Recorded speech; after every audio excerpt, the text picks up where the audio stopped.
Ya, selamat pagi semuanya. Kembali lagi kita bertemu dalam kuliah pendidikan Pancasila pada pertemuan kedua. Bagaimana kabarnya?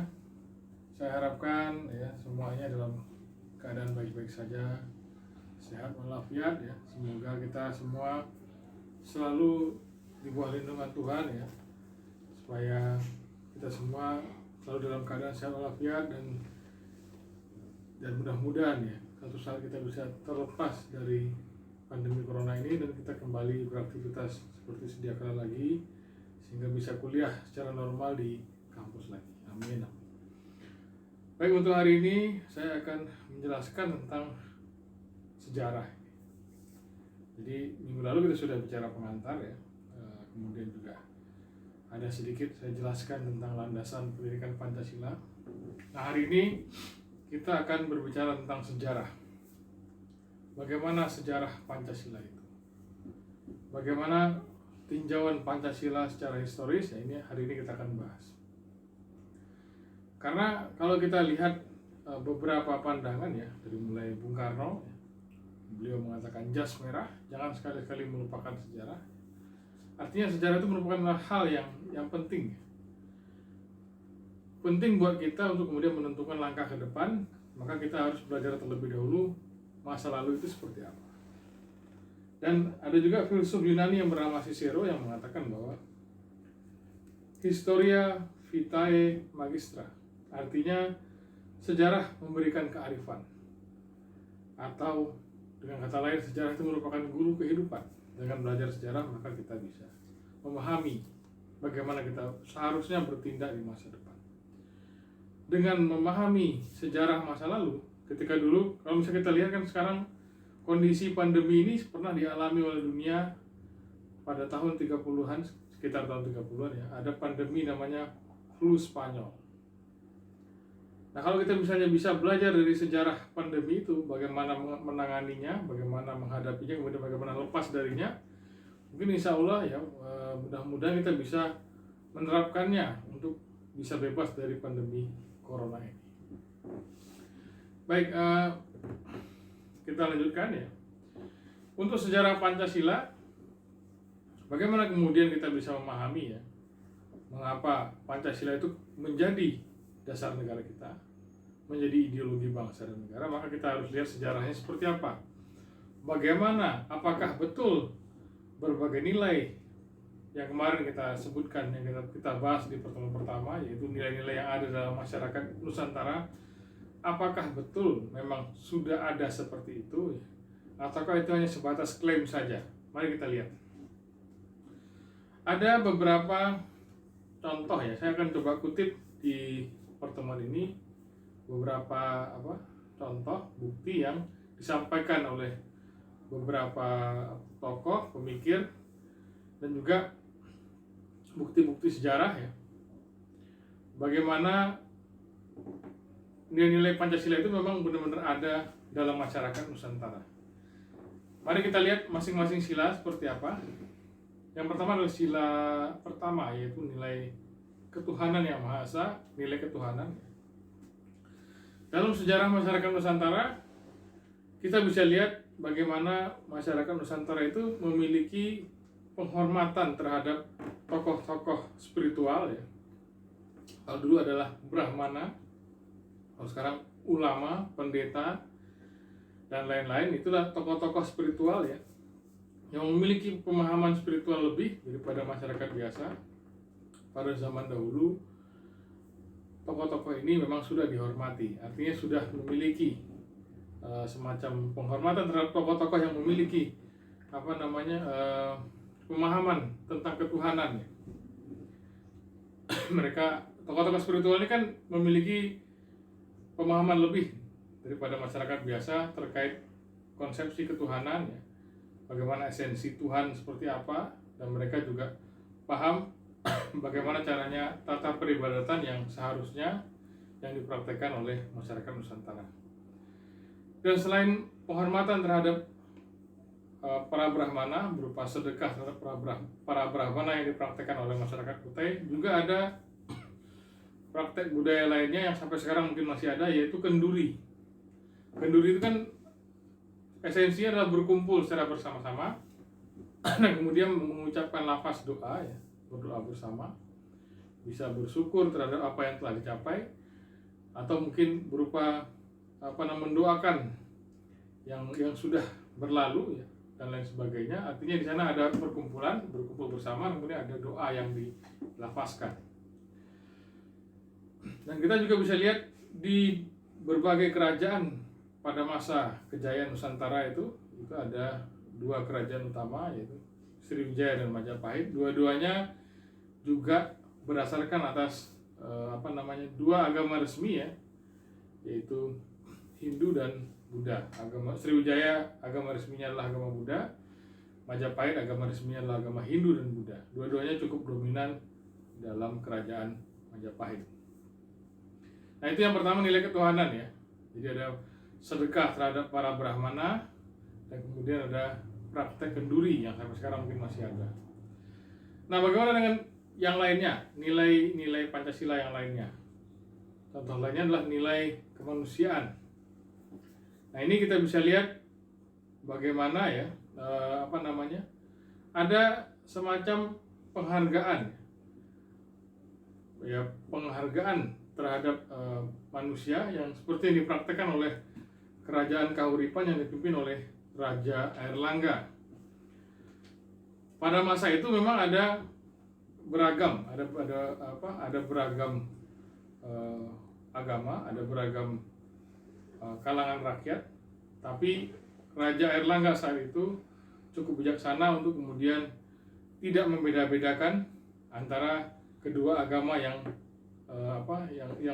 terdapat dalam kerajaan Kahuripan itu, sehingga agama Buddha, agama Wisnu dan Siwa bisa hidup berdampingan secara damai. Nah, ini kemudian menimbulkan suatu persatuan dalam masyarakat.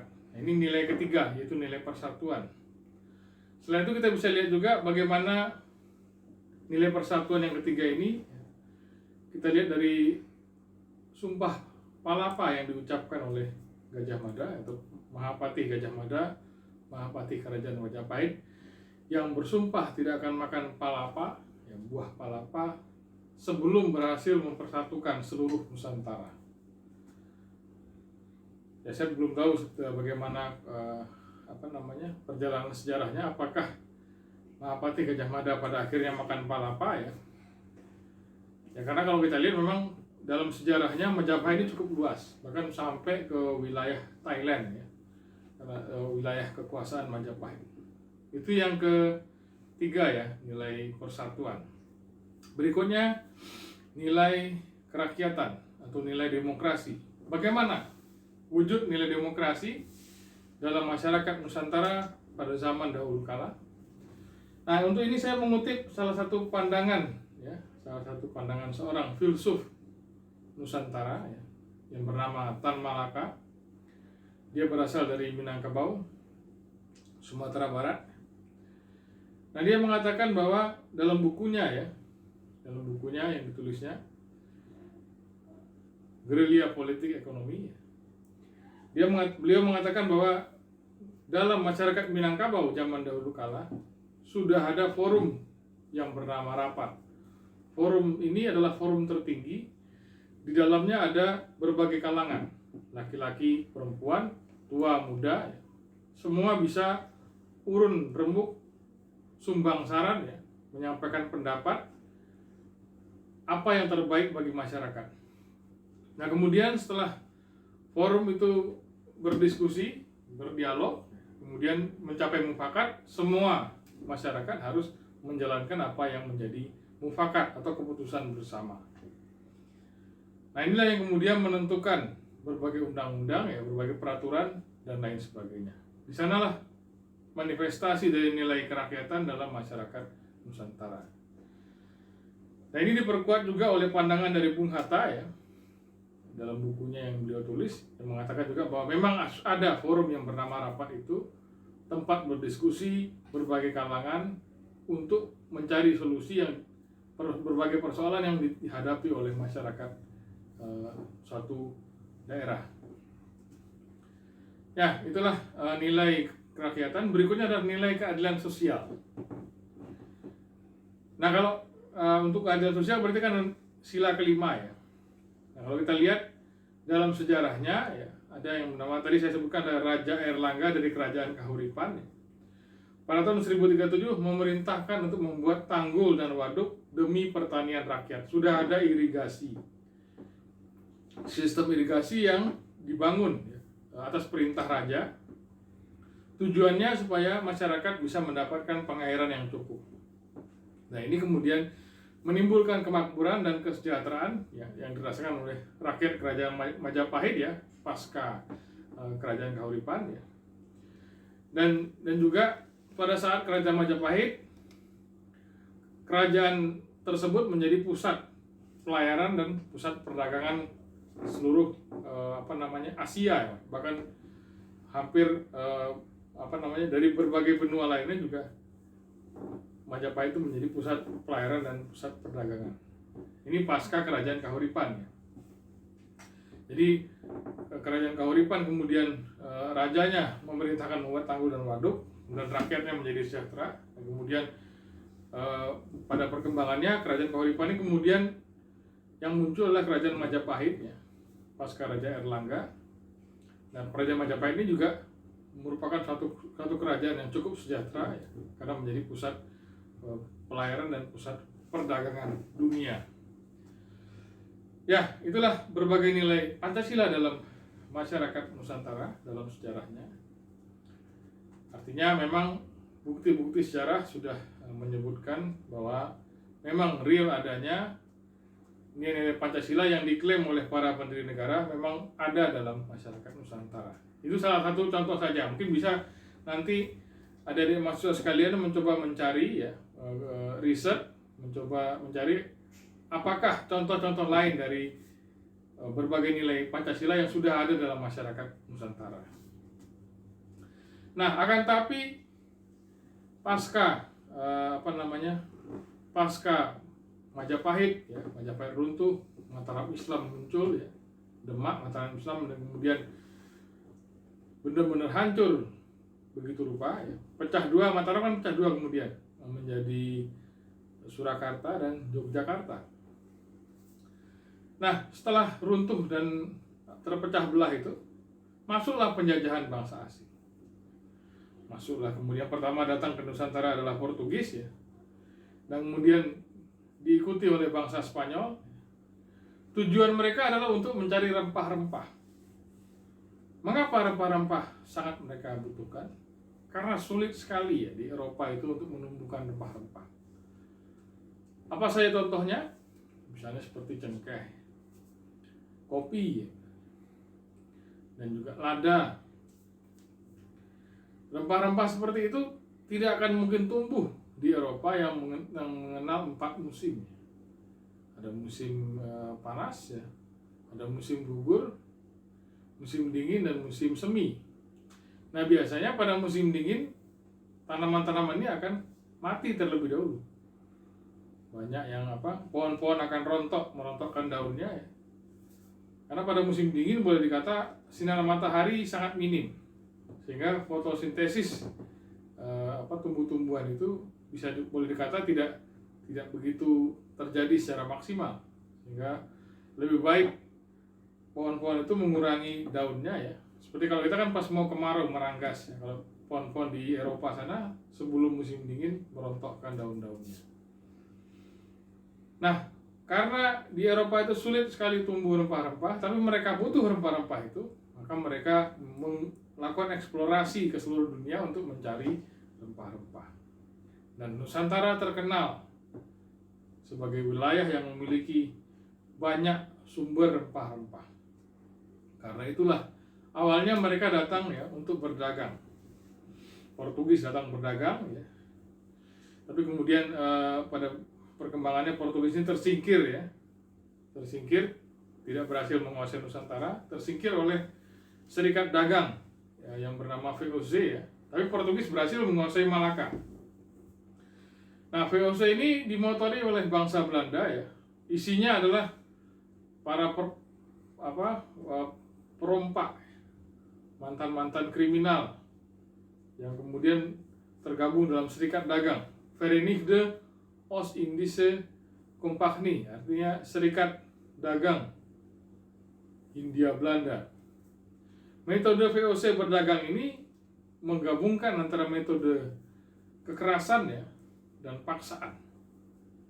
Artinya pertama mereka ngomong baik-baik, kami mau berdagang, kami mau membeli rempah-rempah Anda, tapi dengan harga murah. Gitu. Kami mau membeli lada Anda, tapi dengan harga segini yang sangat murah. Kalau tidak mau, mereka akan perangi wilayah itu. Kerajaan yang tidak mau berdagang dengan mereka, tidak mau berbisnis dengan mereka, akan mereka perangi.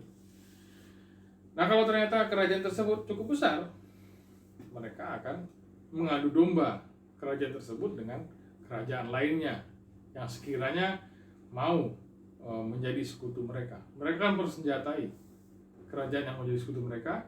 Nah, ketika salah satu kerajaan kalah, maka mereka akan mendukung yang menang. Begitulah pola-pola dari VOC ya, sehingga mereka bisa mendominasi seluruh wilayah Nusantara. Salah satu perlawanan yang cukup besar terhadap VOC adalah perlawanan dari Sultan Agung. Nah, ini kemudian cukup membuat VOC kewalahan. Tapi belum begitu sekewalahan ketika mereka berhadapan dengan perang Jawa yang dimotori oleh Pangeran Diponegoro, seorang pangeran dari Yogyakarta.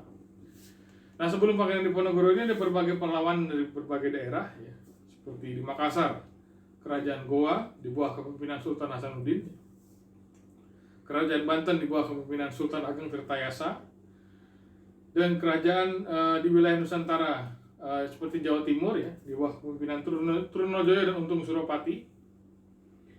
Akan tapi semua perlawanan bersifat kedaerahan tersebut bisa dipukul mundur oleh Hindia Belanda ya. Jadi VOC sudah bermetamorfosa menjadi pemerintahan Hindia Belanda, kerajaan Hindia Belanda ya. Nah, setelah semua dipukul mundur itu, muncullah perlawanan besar dari seluruh Jawa ya, yang bernama Perang Diponegoro. Artinya sebuah perlawanan yang dipimpin oleh seorang pangeran dari Yogyakarta yang bernama Diponegoro. Nah, ini cukup besar karena beliau berhasil mempersatukan seluruh Jawa. Bahkan ada beberapa petinggi-petinggi kerajaan dari luar Jawa juga ikut membantu Pangeran Diponegoro untuk melawan Belanda. Nah, Perang Diponegoro ini berlangsung selama 5 tahun, dari 1925 sampai 1930. Dan ini cukup sangat membuat pemerintah Hindia Belanda kewalahan. Sehingga kas mereka habis, ya. Kas kolonial Hindia Belanda itu habis. Kas pemerintah Hindia Belanda ini kan merupakan wakil dari kerajaan Belanda. Habis kas mereka benar-benar kehabisan uang. Akhirnya mereka menerapkan suatu kebijakan yang bernama kultur stelsel atau tanam paksa. Tanam paksa ini ya lebih kejam lagi daripada sebelumnya. Mereka paksa rakyat Nusantara, rakyat Hindia Belanda untuk menanam tanaman-tanaman yang laku di pasar Eropa, tanaman-tanaman rempah, kopi, lada, cengkeh, dan lain-lain. Mereka paksa rakyat menanam itu. Bahkan rakyat yang harusnya menanam padi untuk makan tidak boleh menanam padi. Rakyat hanya boleh menanam rempah-rempah untuk mereka jual ke pasar Eropa. Nah, setelah panen, apa yang dilakukan oleh pemerintah Hindia Belanda? Mereka beli hasil panen itu dengan harga yang sangat murah. Kalau tidak mau menjual dengan harga murah, mereka akan rampas dengan kekuatan senjata, dengan tentara. Nah, mereka sudah taklukkan juga raja-raja di sekitarnya. Dan juga selain itu mereka juga menangkap orang-orang yang kemudian menolak kebijakan tanam paksa. Terjadilah penindasan yang cukup mengenaskan oleh pemerintah Hindia Belanda terhadap masyarakat Nusantara. Ini kemudian dipotret oleh seorang penulis berkebangsaan Belanda sebenarnya. Dia seorang pegawai pemerintah Hindia Belanda, tapi dia memiliki naluri kemanusiaan ya. Dan dia kemudian menulis peristiwa tanam paksa ini, kebijakan tanam paksa ini, dan dia menulisnya dalam sebuah novel yang berjudul Max Havelaar. Itu karya sastranya.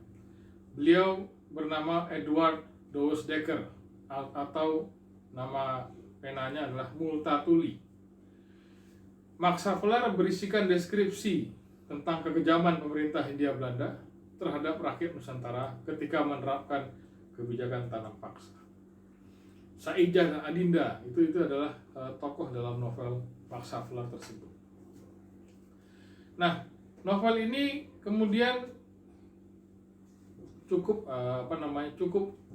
mendunia sampai kemudian dibaca oleh Parlemen Hindia Belanda yang saat itu dikuasai oleh golongan liberal. Nah, golongan liberal ini sebenarnya memiliki kebijakan, yaitu yang dinamakan sebagai kebijakan politik etis. Apa saja politik etis? Ada yang masih ingat? Ya, jadi politik etis itu ada 3: edukasi, irigasi, dan imigrasi. Jadi politik etis ini diklaim sebagai politik balas budi ya oleh pemerintah Hindia Belanda terhadap rakyat Nusantara atau rakyat Hindia Belanda yang tertindas begitu rupa di bawah sistem politik tanam paksa. Jadi mereka seolah-olah ingin membalas budi pada masyarakat Nusantara Hindia Belanda ya.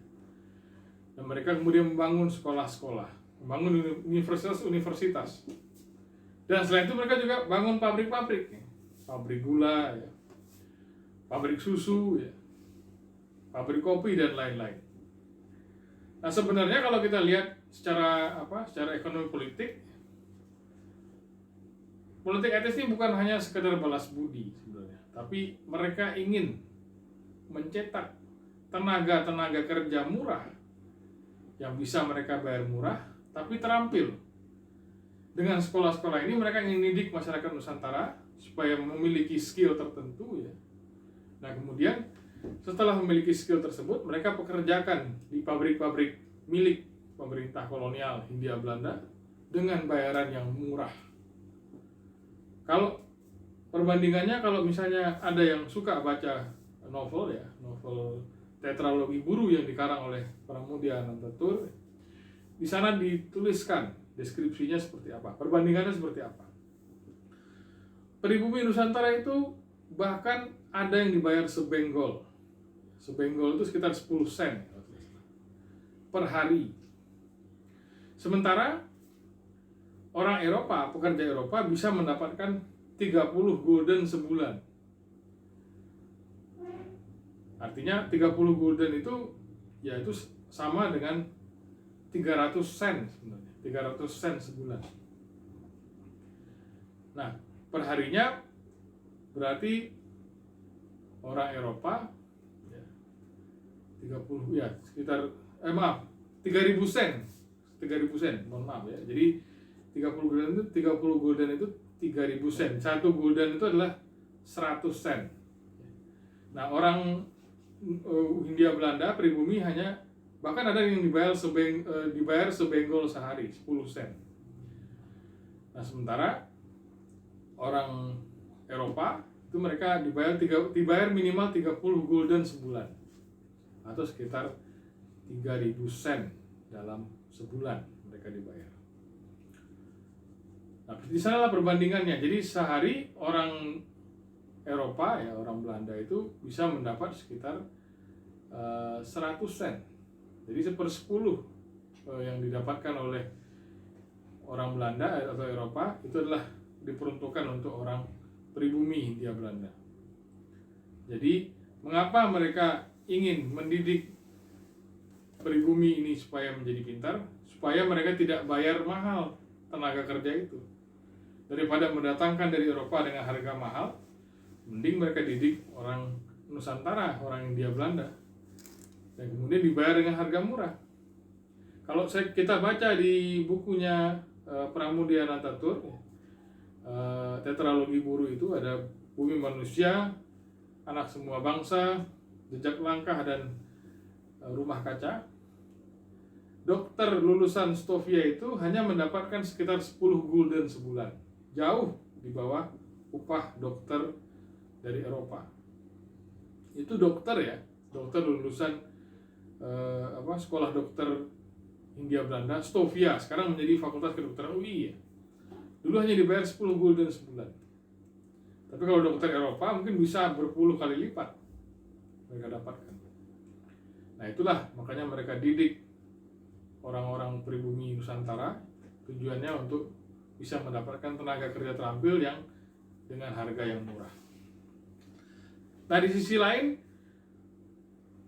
dampak positif dari kebijakan politik etis ini adalah para intelektual yang ada di kampus-kampus, yang di sekolah-sekolah universitas itu ya, kemudian mendirikan berbagai organisasi. Mereka tertular oleh berbagai ideologi Eropa ya, liberalisme, nasionalisme, bahkan Marxisme ya. Mereka membuat berbagai organisasi, Budi Utomo ya, Sarekat Priayi ya, Sarekat Islam dan lain sebagainya, Indische Party ya. Mereka dirikan berbagai organisasi.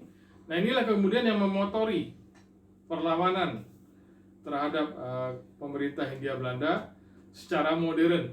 Jadi di sanalah mulai tonggak sejarah dimulainya perlawanan rakyat Nusantara terhadap Hindia Belanda secara modern dengan menggunakan organisasi modern.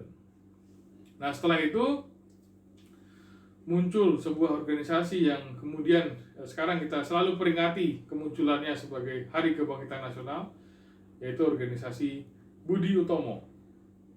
Ini didirikan oleh Dr. Sutomo ya, salah satu dokter yang pernah kuliah di Stovia. Nah, dia kemudian mendirikan sebuah organisasi yang pada dasarnya merupakan nasionalisme bangsa Jawa, yaitu Budi Utomo. Nah, ini kemudian menginspirasi Sumpah Pemuda pada tanggal 28 Oktober tahun 28. Jadi Budi Utomo berdiri pada 20 Mei tahun 1908 ya, yang kemudian kita selalu peringati sebagai Hari Kebangkitan Nasional. Tapi sebelumnya ada sebuah organisasi yang didirikan oleh salah seorang mahasiswa Stovia, yaitu Tirto Adisuryo, yang bernama Sarekat Priayi. Itu berdiri pada tahun 1906 ya. Nah ini merupakan kumpulan para priayi yang istilahnya ingin melakukan sebuah emansipasi ya, ingin berorganisasi. Akan tapi pada perkembangannya organisasi ini tidak berjalan lancar sehingga dibubarkan oleh Tirto Adisuryo. Bisa dibaca di Tetralogi Buru Pramudia Nantatur. Nah, salah satu orang yang sempat berdiskusi dengan Tirto Adisuryo adalah Dr. Sutomo ini. Yang mereka semuanya ya, para mahasiswa Stovia ini pernah didatangi oleh seorang dokter yang bernama Wahidin Sudirosodo yang berseru-seru dalam forum di dalam sekolah Stovia itu, supaya para mahasiswa kedokteran ini supaya untuk kemudian berorganisasi, membentuk organisasi untuk memperjuangkan bangsanya. Nah, puncak dari perjuangan bangsa Indonesia melalui organisasi modern ini adalah peristiwa Sumpah Pemuda pada tanggal 28 Oktober tahun 1928. Sumpah Pemuda ini berisikan deklarasi persatuan ya, bukan deklarasi, jadi semacam ikrar dari para pemuda bahwa kita memiliki satu bangsa, satu bahasa, dan satu tanah air. Nah inilah yang membuat yang kemudian menimbulkan apa yang dinamakan sebagai proklamasi kemerdekaan Indonesia. Karena sebelum proklamasi kita bangsa Indonesia itu telah lahir, yaitu pada saat diselenggarakannya Sumpah Pemuda dan kemudian diucapkannya ikrar itu, satu bangsa, satu bahasa, dan satu tanah air. Satu bangsa berarti kita sudah mengaku bahwa kita berbangsa Indonesia. Satu bahasa berarti kita sudah mengaku berbahasa Indonesia sebagai bahasa persatuan, dan tanah air kita adalah tanah air Indonesia. Dan di sanalah kemunculan pertama kali bangsa Indonesia pada tanggal 28 Oktober tahun 28. Nah, kan tapi ini semua mulai kacau lagi. Persatuan yang sudah timbul ini ya, mulai kacau lagi dengan munculnya penjajah baru yang berhasil mengusir Hindia Belanda, yaitu penjajah Jepang. Penjajah Jepang ini terkenal dengan kekejamannya. Mereka tidak segan-segan untuk membakar padi, menyiksa orang-orang yang menentang mereka, bahkan membunuh dengan darah dingin. Penjajah Jepang ini ya, mereka merupakan sekutu dari Axis of Evil saat itu, yaitu Jerman dengan Nazinya, dan kemudian ada Mussolini, Italia dengan fasismenya. Jadi Italia, Jerman, Jepang, mereka merupakan sekutu yang ingin menguasai dunia ya, secara bersama-sama dengan ideologi mereka, yaitu ideologi fasisme. Kalau Jepang itu Bushido ya. Nah, akan tapi penjajahan Jepang ini juga menimbulkan selain dampak negatif juga ada dampak positif juga, yaitu pada masa penjajah Jepang kita mengenal apa yang dinamakan sebagai BPUPKI. Apa kepanjangannya? Ya, jadi Badan Penyelidik Usaha-usaha Persiapan Kemerdekaan Indonesia atau BPUPKI. Nah, disinilah di badan bentukan Jepang ini para pendiri negara kita, para pendiri negara Indonesia, para intelektual, Bung Karno, Muhammad Yamin, Bung Hatta, Ki Haji Agus Salim, ya, Profesor Supomo dan lain-lain, mereka berdiskusi, berdialog, menggali Pancasila, menggali berbagai nilai yang ada dalam masyarakat Nusantara, merumuskan ideologi bangsa dan negara kita, yaitu Pancasila, yang kemudian disahkan menjadi dasar negara pada tanggal 18 Agustus tahun 45 ya, pada sidang PPKI atau Panitia Persiapan Kemerdekaan Indonesia. Tapi sidang PPKI ini berlangsung ya dari tanggal 29 sampai 31 Mei, itu sidang pertama, dan kemudian sidang kedua yaitu pada tanggal 1 Juni tahun 45. Nah, ada berbagai tokoh yang mengusulkan sila-sila, mengusulkan dasar negara. Tapi yang berhasil kemudian untuk menjawab pertanyaan dari ketua sidangnya itu adalah Bung Karno pada tanggal 1 Juni, dan beliau kemudian berhasil menjawab pertanyaan dari ketua sidang, yaitu atas dasar apa negara Indonesia yang merdeka ini kita dirikan. Nah, beliau mengusulkan atas dasar Pancasila. Hanya saja mungkin urutannya berbeda dengan Pancasila versi yang sekarang, karena beliau urutannya yaitu kebangsaan terlebih dahulu, nasionalisme, kemudian berkemanusiaan kedua, demokrasi yang ketiga, kesejahteraan sosial yang keempat, ketuhanan malah ditempatkan di posisi yang terakhir. Tapi saat itu beliau sudah mengusulkan Pancasila sebagai dasar negara. Dan beliau juga ya, kalau misalnya mau dipangkas jadi Ekasila bisa, yaitu sosionasionalisme, sosiodemokrasi, dan ketuhanan. Kalau mau dipangkas lagi menjadi Ekasila yaitu gotong royong gitu. Nah inilah kemudian yang Pancasila ini kemudian digodok kembali, tapi para anggota sidang, pimpinan dan anggota sudah menerima bahwa dasar negara kita adalah Pancasila. Tapi urutannya kemudian dibahas bersama-sama. Sampai puncaknya pada tanggal 22 Juni ya, dihasilkan sebuah dokumen ya yang cukup terkenal, yaitu Piagam Jakarta. Nah, ini mungkin urutannya hampir sama persis dengan Pancasila versi yang sekarang. Hanya perbedaannya pada sila pertama. Kalau di Piagam Jakarta kan rumusan Pancasilanya di alinea keempat, yaitu ketuhanan dengan kewajiban menjalankan syariat Islam bagi pemeluk-pemeluknya. Yang kedua, kemanusiaan yang adil dan beradab. Yang ketiga, persatuan Indonesia. Yang keempat, kerakyatan yang dipimpin oleh hikmat, kebijaksanaan dalam permusyawaratan perwakilan. Dan yang kelima, keadilan sosial bagi seluruh rakyat Indonesia. Tapi perbedaannya pada sila pertama, yaitu ketuhanan dengan kewajiban menjalankan syariat Islam. Nah, itulah perbedaan mungkin yang mendasar dari Pancasila pertama saat sekarang ini. Nah, ini kemudian dirumuskan kembali, ya, didiskusikan kembali, dan pada akhirnya disahkan redaksional Pancasila itu pada tanggal 18 Agustus adalah ketuhanan yang Maha Esa. Hal tersebut sebenarnya